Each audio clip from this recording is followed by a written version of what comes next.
निर्वाचन समय जेतिके पाखे आसुछि जगतसिंहपुर निर्वाचन मंडली रे निर्वाचन उष्णता सेतिके बढ़िबारे लागिछि। जगतसिंहपुर विधानसभा निर्वाचन मंडली रे बिजू जनता दल पक्षरु द्वितीय थर पई प्रशांत मुदुली उपरे आस्था प्रकट करी दलर सुप्रीमो नवीन पट्टनायक तांकु टिकेट प्रदान करथिबारु जगतसिंहपुर निर्वाचन मंडली रे बिजू जनता दलर कर्मी माने उत्साहित होई पड़िछन्ति। दलीय टिकेट प्रदान पर बीजेडी विधायक प्रार्थी प्रशांत मुदुली जिलार अधिष्ठात्री देवी झंकड़बासिनी मां सारला पीठरे पहुंची मां आशीर्वाद नेबा सहित निर्वाचन प्रचार आरंभ करछन्ति। मां सारला निकटरे पूजार्चना करबा परे कर्मी माने प्रशांत मुदुली को एक शोभा यात्रा माध्यम रे आनी स्थानीय थाना छक निकटरे थिबा बिजुबाबू प्रतिमूर्ति रे माल्यार्पण कराइथिले। तीन थर विधायक होइतिबा प्रशांत मुदुली चतुर्थ थर पई दल पक्षरु 2024 साधारण निर्वाचन पई विधायक प्रार्थी भाबरे प्रतिद्वंदिता करछन्ति। माननीय मुख्यमंत्री नवीन पट्टनायक को आशा विश्वास और तांकर जनहितकर योजना को नहीं निर्वाचन लड़िबे। 2024 निर्वाचन में विपुल भोट रे जितिबा सहित षष्ठ थर पई पुणी थरे नवीन पट्टनायक को मुख्यमंत्री करबा पई गाँ गहली लोकमानक निकटरे पहुंची ओडिशार विकास सहित जगतसिंहपुर जिलार विकास पई समस्तंकर सहयोग कामना करछन्ति।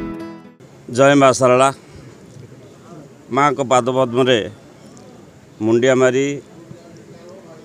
समस्त जगतसिंहपुरवासी तांकर शुभ कार्य कर आरंभ करथांती एवं एठी शह शह संख्यार मोर भाई माने भौणी माने शुभेच्छु समस्ते आसी आमे माँकर आशीर्वाद भिक्षा करिचु। माननीय मुख्यमंत्री नवीन पट्टनायक जो भरोसा देइचंती मते जो आशीर्वाद करिचंती जगतसिंहपुर जनसाधारण का सेवा करिया पई एवं जगतसिंहपुर जिलावासी सेवा करने मु निजको माँ का पादपद्म निजको उत्सर्गीकृत मनोभाव नहीं आगामी दिन में मोर सेवा को आहरी त्वरान्वित करी जो विकास आरंभ हो जगतसिंहपुर में सारा ओडिशा रे से विकास चित्र को साधारण लोक मान पाखे पहुँचेबी एवं लोक मान सुख दुखे दीर्घ 40-45 वर्ष है मु निजको उत्सर्ग करी माँ का आशीर्वाद भिक्षा करुच्ची जीवन शेष रक्तबिंदु थिबा पर्यंत जगतसिंहपुरवासी सेवा करने मते साहस दिंतु आशीर्वाद दिंतु ये केवल कामना।